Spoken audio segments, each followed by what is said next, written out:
الرجیم بسم اللہ الرحمن الرحیم۔ آج ہم نے سورہ الانبیاء سے تلاوت کا آغاز کیا ہے۔ اس کی میں کل تفسیر عرض کر چکا ہوں۔ اس میں ایک بڑی جو خوبصورت بات حضرت شاہ عبدالعزیز رحمۃ اللہ تعالیٰ علیہ نے، جو والد گرامی ہیں شاہ ولی اللہ محدث دہلوی رحمۃ اللہ تعالیٰ علیہ کی، یہ مجھے ان کے وظائف سے ملی ہے جی اس تفسیر کے ضمن میں۔ وہ کہتے ہیں جی کہ اگر کوئی بندہ کسی مشکل میں، پریشانی میں، تکلیف میں مبتلا ہو جائے اور کسی کا کام پھنسا ہوا ہو، کاروبار تو ہے لیکن چالی کوئی نہیں رہا، دکان تو ہے چالی کوئی نہیں رہی، گاہکی کوئی نہیں، ہاں جی، بندہ سارا کچھ کما رہا ہے لیکن برکتی کوئی نہیں سمجھ میں آ رہی، تو وہ کہتے ہیں کہ وہ بندہ 4 رکعت نماز نفل کی نیت باندھے۔ پہلی رکعت میں سورہ فاتح شریف کے بعد 100 مرتبہ پڑھے لا الہ الا انت سبحانک انی کنت من الظالمین فاستجبنا لہ ونجیناہ من الغم وکذالک ننجی المؤمنین۔ دوسری رکعت میں سورہ فاتح شریف کے بعد 100 مرتبہ پڑھے ربی انی مسنی الضر وانت ارحم الراحمین۔ تیسری رکعت میں سورہ فاتح شریف کے بعد 100 مرتبہ پڑھے وفوض امری الی اللہ ان اللہ بصیر بالعباد۔ چوتھی رکعت میں سورہ فاتحہ کے بعد 100 مرتبہ پڑھے حسبنا اللہ ونعم الوکیل، اور سلام پھیرنے کے بعد 100 مرتبہ پڑھے ربی انی مغلوب فانتصر۔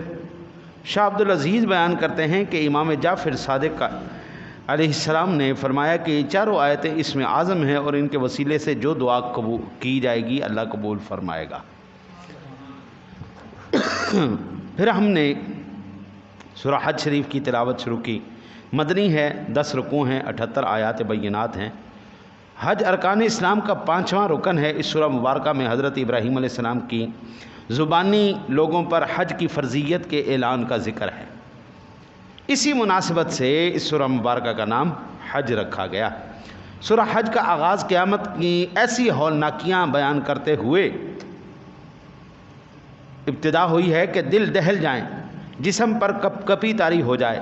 اس سورہ مبارکہ میں ایک انسانی رویے کو بیان کرتے ہوئے فرمایا کہ کچھ لوگ ایسے ہیں کہ اگر دنیاوی فائدہ حاصل ہو تو عبادت اور دین پر جمے رہتے ہیں، ہاں جی، اور اگر ان کو دنیاوی فائدہ نہ حاصل ہو تو وہ جناب منہ پھیر کے، پیٹھ پھیر کے دوڑ جاتے ہیں۔ یعنی ان لوگوں نے دین کو بھی پیسہ کمائی کا ذریعہ بنا لیا ہے۔ آج حافظ صاحب سے وہ کہنا حافظ جی قرآن سنانا، وہ پہلے کہے گا نوٹو دسو جی سننا ہے جی دسو جی، نہ نوٹ کی لاؤ گے جناب، چھڈو پرے، تو جو کوئی فی سبیل اللہ ساڈے کول کام نہیں ہوندے فی سبیل اللہ، ہاں جی، دین کو بھی انہوں نے نفع اور نقصان کا ذریعہ بنا لیا ہے، اور اللہ کے بندوں نے دین کو پیسے کے ساتھ تول دیا۔ وہ نا جی ایک میرے ساتھی مجھے لے کے گئے تقریر پہ، میں نے الحمدللہ بڑا مجمع تھا، بیان کیا، واپسی پر انہوں نے مجھے پیسے دینے چاہے، میں نے نہیں دی۔ وہ جو پیسے مجھے دیے تھے نا جی انہوں نے، وہ پیسے میں نے امام صاحب کو پیش کر دیے۔ میں نے کہا یہ آپ کی خدمت ہے، میں پیسے کے لیے دین کی تبلیغ نہیں کرتا۔ انتظامیہ بھی کھڑی ہوئی تھی، میں نے کہا کہ یہ انتظامیہ کے بھی نہیں ہیں، مسجد کے لیے بھی نہیں ہے، یہ جو خادم ہے یہاں کے مسجد کے امام صاحب، یہ ان کی خدمت میں کر کے جا رہا ہوں۔ اچھا جی، اب وہ دوسرے خطیب صاحب کو بلایا، ایک بڑے نام والے، میں نام نہیں لیتا، آج کل بھائی جو جتنا مشہور ہے اتنا اس کا بڑا، وہ کہنے لگے ہم نے ان کو بلایا جی۔ میں نے کہا ماشاءاللہ بڑی اچھی بات ہے، تو انہوں نے پھر کیا ڈیمانڈ کی؟ کہتے جی وہ منہ تو نہیں منگ دے، منہ تو نہیں، لیکن ویسے اسی کو 40,000 روپیہ دے دیں گے۔ جی میں کہ انہیں منہ کدو منگنا، انہوں نے سیکٹری صاحب نے سیدھی طرح کیا 30,000 روپیہ ایڈوانس بھیجو، 10,000 روپیہ موقع تے لاں گا، سیدھی طرح میرے نال گل کرو تسی، ہاں جی۔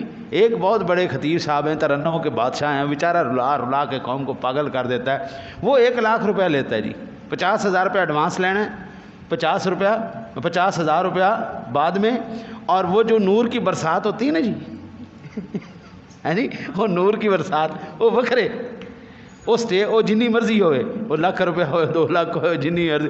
ظاہری بات ہے قوم اج کل بنی ہوئی ہے جناب، وہ دین دا ذریعہ انہیں بنایا ہے، لٹ کے رکھا ہے. جڑا سادہ بیان کرے گا، سیدھی گل کرے گا، انہوں اسی پسند نہیں کرتے. سیدھی بات بالکل دو ٹوک.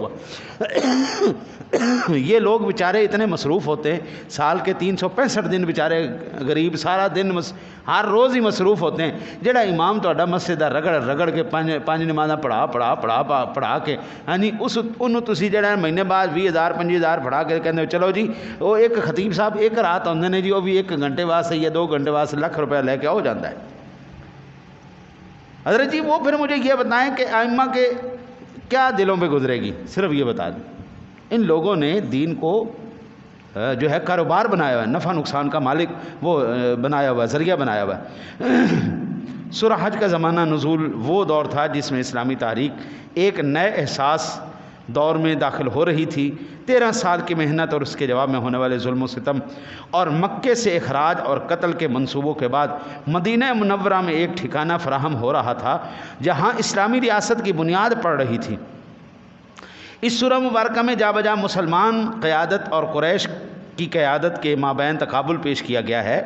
قریش کی متکبر اور قیادت حضرت ابراہیم علیہ السلام کی میراث کھو چکی تھی، توحید کی بجائے شرک اور آخرت پر یقین کی بجائے شک میں مبتلا ہو چکی تھی.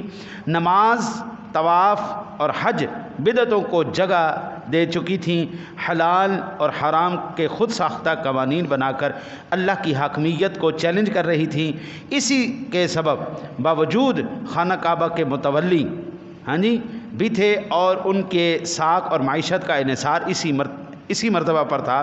دراصل قریشی قیادت ان پیر زادوں پر مشتمل تھی جن کے اندر نہ خوف خدا تھا اور نہ ہی خوف آخرت. ان تمام باتوں کے باوجود وہ کسی عقلی نقلی دلیل کے بغیر محض تکبر کی بنیاد پر رسول اللہ صلی اللہ علیہ وسلم سے بحث و تکرار کر رہی تھی. حضرت جی آج یہ جتنا بھی بیڑا غرق ہوا ہے نا جی، اے آستانیاں نے تے اے پیر خانیاں نے تے اے پیر زادیاں نے کیتا ہے. پکی بات. ان کے ماں باپ کے اندر کوئی شک نہیں، ان کے بڑے اچھے لوگ تھے، عالم لوگ تھے، لیکن جو ان کے جانشین آئے انہیں بیڑا غرق کر کے رکھ چھڑے. حضرت جی مجھے بتائیں، ایمان سے بتا دیں کہ بلا کس شریعت کے اندر سجدہ جائز تھا؟ اگر کوئی یوسف علیہ السلام کی دے نا جی مثال، تو وہ شریعت یعقوبی تھی. وہ یعقوب علیہ السلام اور یوسف علیہ السلام کی شریعت تھی. ہاں جی وہ ان کے احکام تھے. ہم شریعت محمدی کے مکلف ہیں، ہم شریعت محمدی پہ عمل کرنے والے ہیں. میرے کریم آقا جی نے کہاں سبق دیا؟ آج جڑا سجدے کراوے وہ جناب وڈا پیر ہے. جڑا جناب آج چبلا مارے، جنہ وڈا جاہل آدمی ہوئے گا انہ وڈا پیر زادہ ہوئے گا، انہ وڈا صاحب زادہ ہوئے گا. یہ بالکل وہی چیزیں آ رہی ہیں جو قریش مکہ اور وہ اس وقت مشرکین مکہ کے معاملات تھے. اور اس سورہ مبارکہ میں قریش کے خلاف فرد جرم چارج شیٹ عائد کر کے خانہ کعبہ کی تولیت سے معزول بھی کیا گیا اور مسلمانوں کو ان کے خلاف جہاد اور قتال کا جواز بھی پیش کیا گیا ہے. یہ سورہ حج کی تلخیص تھی. آگے سورہ مومنون کی ہم نے ابتدا کی. سورہ مومنون مکی ہے، 6 رکوع ہیں، 118 آیات بینات ہیں. مومنون مومن کی جمع ہے. چونکہ اس سورہ مبارکہ کی ابتدائی آیات میں مومنین کی کچھ صفات کا ذکر کیا گیا ہے، اسی مناسبت سے اس سورہ مبارکہ کا نام مومنون رکھا گیا. اس سورہ مبارکہ کے مسلمانوں سے ایمان کے بعد اخلاقی، عباداتی اور مالی اعمال کا مطالبہ کیا گیا ہے جو انفرادی اہمیت کے حامل ہیں، جبکہ اگلی سورہ نور میں اسلامی ریاست کے اور اس کے اداروں کی تنظیم کے لیے قانونی، معاشرتی، فوجداری قوانین کے نفاذ کا مطالبہ ہے جو اجتماعی اہمیت کے حامل ہیں. انفرادی دیکھیں جس وقت انفرادی طور پر حضرت جی ہم یہاں پر بیٹھے ہوئے نا، ہر ایک بندہ انفرادی طور پر ایماندار مخلص ہو جائے، کیا ہمارے اس پورے ماحول کے اندر کسی کی جرت ہوگی 2 نمبری کر جائے؟ سوال ہی پیدا نہیں ہوتا. ملکی سطح پر انفرادی طور پر اگر ہر ایک بندہ مخلص ہو جائے، ایماندار ہو جائے، ٹھیک تولنا شروع کر دے، ان سیاستدانوں کی ضرورت. حضرت جی یہ تو خود ہی مر جائیں گے. آج ایمان سے بتاؤ اتنے دن ہو گئے نے وہ آئیاں میں دے پیچھے ترلے لے نے اللہ دے واسطے دے دو، اللہ واسطے دے دو، اللہ واسطے آئیاں میں دے پیچھے وہ جھولی چک کے دوڑے پھر دیں تو انہوں میں کو فرق پیا؟ ارے جی ہم پہلے بھی اسی طرح سودا لے رہے تھے، آج بھی ہم اسی طرح سودا لے تو یہ چیکاں کنہاں دیاں پھر نکل رہی نے؟ ہاں جی چیکاں انہاں دی نکل رہی نے جنہاں دی جیب وچ نوٹ نہیں آ رہا۔ بابا کل بھی ہم نے پیسے دے کے ہی سودا خریدنا تھا، آج بھی پیسہ دے کے سودا خریدنا ہے۔ چیکاں تو انہاں دی نکل رہی نے جنہاں کول ارباں ڈالر انہاں دی جیباں وچ گئے کوئی نہیں، وہ بیچارے تڑپ رہے ہیں ہائے ہائے اسی لٹنا سی، اے ساڈے کول لٹیا کیوں نہیں گیا؟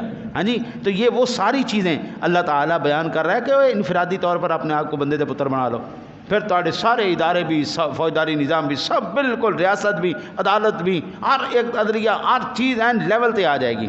وہ الگ بات ہے ہم چھوٹے چور ہیں وہ بڑے چور ہیں ہم چھوٹے دھوکے باز ہیں وہ بڑے دھوکے باز ہیں، ہماری 100-200 روپے کی بے ایمانی ہوتی ہے وہ پھر اربوں خربوں میں لے کے چلے جاتے ہیں۔ اس سورہ مبارکہ کے آغاز میں بندہ مومن کی کردار سازی اور تعمیر سیرت کے لیے بنیادی صفات بیان ہوئی ہیں، اور سورہ مومنون میں منکرین آخرت کا بھی ذکر ہے۔ بعض لوگ خالص دہریے اور مادہ پرست منکر آخرت ہوتے ہیں، چنانچہ اس سورہ مبارکہ میں توحید نفسی کی دلیلیں بیان کرتے ہوئے انسانی تخلیق کے مختلف مراحل بیان ہوئے ہیں۔ اللہ تعالیٰ کہتا ہے کہ بندے اپنے اندر دیکھ لیں میں نے کتنی بڑی نشانیاں رکھی ہیں تمہارے اندر، میں نے تمہارے اندر کتنی بڑی نشانیاں رکھی ہیں۔ اوے بندہ خدا یہ جو ہمارے اندر 1 گھنٹے کے اندر جتنا خون دوڑتا ہے نا جی، یہ اتنا سفر بنتا ہے کہ پوری دنیا کا ہم 2 دفعہ چکر لگا دیں، اتنا خون بنتا ہے۔ یہ ایک چھوٹی سی دل مشین لگا کے اللہ نے پورے جسم کے اندر ہے تیری خیر ہو جائے خون دوڑا دی۔ ہماری ناڑوں کا سسٹم اتنا ہے کہ اگر ہم اس کو کھینچ کے لے جائے تو چاند تک پہنچ جائے جی۔ انی وہ جو ہے نا جی زبردست قسم کی میرے رب کی تخلیق، اللہ کہتا ہے اپنے اندر دیکھ میں نے تیرے اندر اپنی نشانیاں رکھی ہوئی ہیں، اپنی قدرت کی نشانیاں رکھی ہوئی ہیں۔ میں نے کئی مرتبہ عرض کیا یہ دیکھیں یہ انگوٹھا ہے نا جی میرا انگوٹھا، ہاں جی اس انگوٹھے کے اتنے سے حصے کے اندر 7-8 ارب انسان ہے، ہر ایک انگوٹھا الگ ہے، کسی کا انگوٹھا کسی کے ساتھ ملے گا نہیں۔ آنکھ کے جناب یہ جو پرنٹ ہے آنکھ کا پرنٹ وہ کسی سے نہیں ملے گا۔ قدرت دیکھو کیسی، اللہ کہتا ہے اپنے اندر دیکھ میں نے کتنی نشانیاں تیرے اندر رکھ دی ہیں۔ پھر اللہ وحدہ لا شریک توحید کی نقلی دلیلیں بیان کرتے ہوئے حضرت نوح علیہ السلام اور ان کے بعد کی قوموں کا تذکرہ فرمایا ہے۔ پھر توحید کی عقلی دلیلیں سوالیہ انداز میں بیان کی ہیں۔ اس سورہ مبارکہ میں ایک طرف مومنین کی ظاہری اور باطنی صفات بیان ہوئیں تو دوسری طرف مشرکین اور منکرین کے برے اوصاف کا بھی ذکر ہے۔ ایک طرف قوموں کا ذکر ہے، دوسری طرف قوموں کی ہلاکت کے قانون استبدال کا ذکر ہے۔ تو اللہ وحدہ لا شریک نے اس کا بھی بیان فرمایا۔ ایک طرف اللہ سے رحمت اور مغفرت کی جو اصول دعائیں مانگنے کا حکم ہے، دوسری طرف ہر کسی سے بے پرواہ ہو کر دعوت و تبلیغ کا کام جاری رکھنے کی ہدایت بھی ہے۔ اللہ وحدہ لا شریک نے سورہ میں فرمایا بندے خدا تو چپ کر کے لگا رہے۔ حضرت جی مجھے یہ بتائیں جن لوگوں نے یہ بزرگوں نے ہمارے بڑوں نے علماء نے ناتا دے اتنے ڈھولکی بند کرائی، دفعہ نو بند کرایا، کنجر خانے نو بند کرایا، ان لوگوں نے ان کو وہاں سے بند کرا دیا، محفل پہ ان کو بلانا منع کر دیا، وہ محفل پہ وہاں پہ نہیں بلاتے۔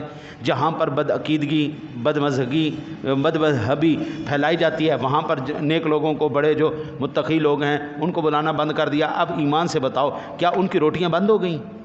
وہ روٹی نہیں کھا رہے، وہ سیدھی بات ہے، وہ حلال کی کل بھی کھا رہے تھے، وہ حلال کی آج بھی کھا رہے ہیں۔ یہ لوگ حرام کی کھا رہے ہیں۔ ان لوگوں نے اللہ اور اس کے رسول کے نام کو ساز بنا دیا ہے اور تماشا بنا کے رکھ دیا ہے، اور سارے بڑے پرسکون ماحول نہ۔ میرے وہ علامہ شبیر شاہ حافظ آبادی رحمۃ اللہ تعالیٰ علیہ، اللہ تعالیٰ ان کی قبر پر کروڑوں رحمت نازل فرمائے، مجاہد آدمی تھا۔ وہ کہتا ہے یہ لوگ جو محفل کراتے ہیں یہ مذہبی مجرے کروا رہے ہیں، محفل نہیں کروا رہے، یہ مذہبی مجرے کروا رہے ہیں۔ ان جی بالکل تسی ماحول دیکھ لو، وہاں کا یہاں کا ماحول ایک جیسا ہوگا۔ ہوں تو طرزاں بھی گانے دیاں آ گئی ہیں جی، طرزاں بھی گانے دیاں نعت گانے دیاں طرزاں آ گئی نا، اللہ خیر صلی اللہ جی۔ وہ کہتے تھے یہ لوگ محفل نعت خوانی نہیں کرتے، یہ لوگ مذہبی مجرے منعقد کرتے ہیں اور اپنے دل کو تسلی دے رہے ہیں کہ ہم نے جناب بڑا اچھا کام کر دیا۔ آپ فرماتے ہیں پترا جا لے قبر پھر لگے گا تن پتہ، ہاں جی۔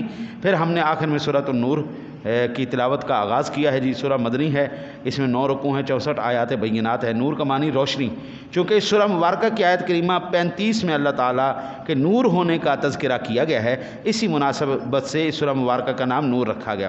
اس سورہ مبارکہ میں ایسے آداب اور خصائل اور احکام اور قواعد بیان ہوئے ہیں جو اجتماعی زندگی کی راہ کو منور اور روشن کر دیتے ہیں۔ اس سورہ نور میں زیادہ تر ایسے احکام بیان ہوئے ہیں جو عفت عصمت سے تعلق رکھتے ہیں، اسی لیے ام المومنین امی عائشہ صدیقہ طیبہ طاہرہ سچے باپ کی سچی بیٹی وہ فرماتی ہیں خواتین کو یہ لازمی صورت پڑھاؤ جی، خاص تاکید فرماتی تھی۔ اور میرے آقا نبی اکرم صلی اللہ علیہ وسلم نے ارشاد فرمایا اپنے مردوں کو سورہ مائدہ اور اپنی عورتوں کو سورہ نور لازمی سکھاؤ، لازمی سکھاؤ، لازمی پڑھاؤ۔ اور پھر چنانچہ اس سورہ مبارکہ میں زنا کرنے اور پاک دامن عورتوں پر تہمت لگانے کی سزا، گھروں میں داخل ہونے، بیڈ روم میں داخل ہونے کے احکام، زیب و زینت اور زیور کے احکام، اجتماعی فوجداری، عائلی معاشرتی احکام، اور بالخصوص ام المؤمنین سیدہ طیبہ طاہرہ عابدہ زاہدہ ساجدہ راکیہ ام المؤمنین امی عائشہ صدیقہ طیبہ طاہرہ رضی اللہ تعالی عنہا کے اوپر جو منافقین نے آپ پہ الزام لگایا تھا، اللہ نے اس الزام کی تردید کرتے ہوئے اللہ نے 18 قرآن کی آیتیں نازل فرما کے فرمایا میرے نبی کی بیوی پاک دامن ہے، جن لوگوں نے اس پر الزام لگایا ان کے لیے عذاب عظیم ہے۔ اور اللہ وحدہ لا شریک نے ان کے اوپر عذاب کی وعید بھی فرمائی، فتح مکہ کی خوشخبری دی گئی۔ سورہ نور کی پہلی ہی آیت میں یہ بات سمجھا دی گئی ہے یہ احکام محض سفارشات نہیں بلکہ فرض احکام ہیں۔ یہ نہ سمجھنا کہ جناب بس اللہ نے بیان کر دی تتکال ختم ہو گئی، نہیں، یہ کرنے ہیں، لازمی ان پر عمل کرنا ہے۔ دعا کرو اللہ تعالیٰ آپ کو مجھے قرآن سمجھ کر اس پر عمل کرنے کی توفیق نصیب فرمائے۔